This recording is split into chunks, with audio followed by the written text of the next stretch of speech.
Halo adik-adik, apa kabar? Masih lanjut lagi ya kita di part 12. Kali ini kita akan membahas tentang huruf L. L adalah huruf ke-12 dalam alfabet Latin. Huruf ini disebut L. Dalam bahasa Inggris, L memiliki beberapa nilai, tergantung kemunculannya sebelum atau setelah huruf hidup. Banyak konsonan hampir sisi rongga gigi. L dapat muncul sebelum hampir setiap bunyi letup, desis, atau gesek dalam bahasa Inggris. L juga digunakan dalam ilmu pasti. Dalam fisika, L adalah simbol panjang. L singkatan dari unit volume dalam sistem satuan internasional atau liter. Kali ini kita menggambar lumba-lumba ya. Lumba-lumba adalah cetacea bergigi kecil dengan mulut yang melengkung sehingga wajah lumba-lumba tampak selalu tersenyum. Terdapat 36 spesies lumba-lumba yang ditemukan di berbagai belahan dunia. Kebanyakan lumba-lumba hidup di lautan atau perairan payau di sepanjang garis pantai. Lumba-lumba merupakan mamalia laut yang sangat cerdas. Selain itu, sistem alamiah yang melengkapi tubuhnya sangat kompleks, sehingga banyak teknologi yang terinspirasi dari lumba-lumba. Salah satu contoh adalah kulit lumba-lumba yang mampu memperkecil gesekan dengan air sehingga lumba-lumba dapat berenang dengan sedikit hambatan air. Hal yang digunakan para perenang untuk merancang baju renang mirip sekali dengan kulit lumba-lumba. Salah satu hal yang paling menonjol dari lumba-lumba adalah tingkat kecerdasan mereka berkat ukuran otak yang besar. Faktanya, otak lumba-lumba lebih besar dari kebanyakan otak manusia. Jadi penasaran nih.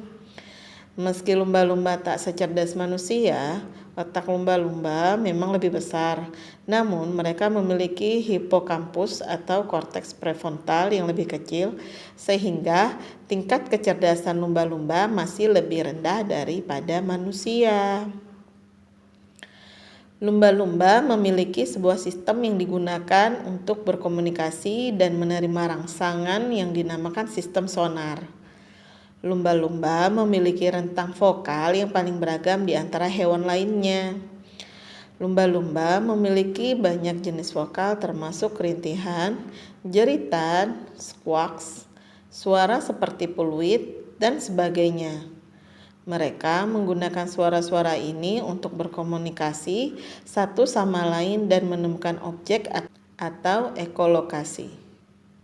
Sistem ini dapat menghindari benda-benda yang ada di depan lumba-lumba sehingga terhindar dari benturan. Teknologi ini kemudian diterapkan dalam pembuatan radar kapal selam. Lumba-lumba adalah binatang menyusui karena lumba-lumba adalah mamalia. Mereka hidup di laut dan sungai di seluruh dunia. Lumba-lumba adalah kerabat paus dan pesut. Ada lebih dari 40 jenis lumba-lumba. Bagi lumba-lumba yang baru lahir akan dibawa ke permukaan oleh induknya agar bisa menghirup udara. Lumba-lumba perlu naik ke permukaan untuk bernapas supaya tetap hidup. Lumba-lumba bernapas melalui lubang udara yang terletak di atas kepalanya. Tubuhnya yang licin dan ramping sangat sesuai untuk berenang. Induk lumba-lumba menyusui anaknya dengan susu yang gurih dan menyediakan energi bagi anaknya supaya cepat besar. Setiap anak lumba-lumba selalu berada di dekat induknya, sehingga ibunya bisa melindungi dari bahaya. Lumba-lumba selalu menjaga hubungan dengan anaknya hingga tumbuh semakin besar. Induk lumba-lumba memanggil anak-anaknya dengan siulan khusus yang biasa mereka kenali. Sebuah penelitian mengungkapkan bahwa lumba-lumba dapat mengenali suara temannya meski telah berpisah selama 20 tahun. Sejumlah ilmuwan menyimpulkan bahwa ingatan yang luar biasa ini dapat dikaitkan dengan evolusi hubungan sosial di antara lumba-lumba. Karena pengaturan sosialnya fleksibel, penting bagi sebagian besar lumba-lumba untuk mengingat lumba-lumba lain yang mereka sukai dan tidak sukai. Manusia dapat menjala banyak sekali ikan bagi lumba-lumba untuk makanannya. Terkadang lumba-lumba tertangkap oleh jaring nelayan. Mereka tidak dapat menghirup napas di permukaan, akibatnya mereka tenggelam. Ketika bahan kimia yang berbahaya dibuang ke laut, limbah itu bisa meracuni makanan yang dimakan lumba-lumba. Pembangunan waduk di sungai dan pengeringan danau hanya menyisakan sedikit tempat bagi binatang seperti lumba-lumba Brazil untuk hidup. Mitos hiu dan lumba-lumba tidak akan berada di area yang sama berawal dari anggapan yang salah bahwa lumba-lumba adalah musuh alami hiu, dan bahwa hiu akan melakukan apa saja untuk menghindari lumba-lumba. Meskipun terdapat setitik kebenaran pada anggapan tersebut, lumba-lumba dan hiu pada umumnya akan berenang berdampingan. Meskipun mereka akan berenang secara berdampingan, tetapi mereka tidak akan mengurusi urusannya masing-masing. Wah, nggak seperti tetangga kepo nih. Kendati demikian, Kajiura mengungkap bahwa terkadang lumba-lumba akan memusuhi hiu ketika mereka merasa terancam.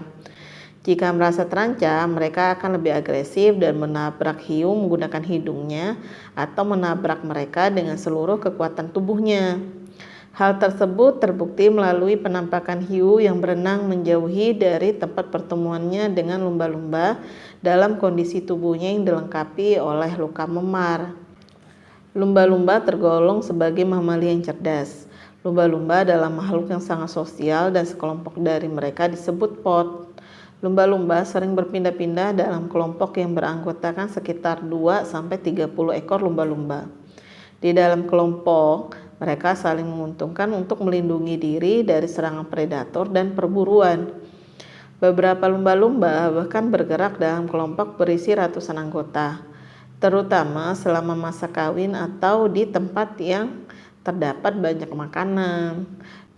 Oke adik-adik, sampai di sini dulu ya penjelasan Onti tentang lumba-lumba. Alangkah baiknya kita untuk tidak membuang sampah sembarangan, terutama di laut, karena akan banyak hewan-hewan yang terjebak dengan sampah-sampah yang kita buang di laut. Jaga lingkungan, jaga alam, jangan lupa like, share, dan subscribe. Semoga ini dapat menambah wawasan kita dan memperbanyak referensi tentang hewan, terutama lumba-lumba. Sampai ketemu lagi kita di video-video berikutnya.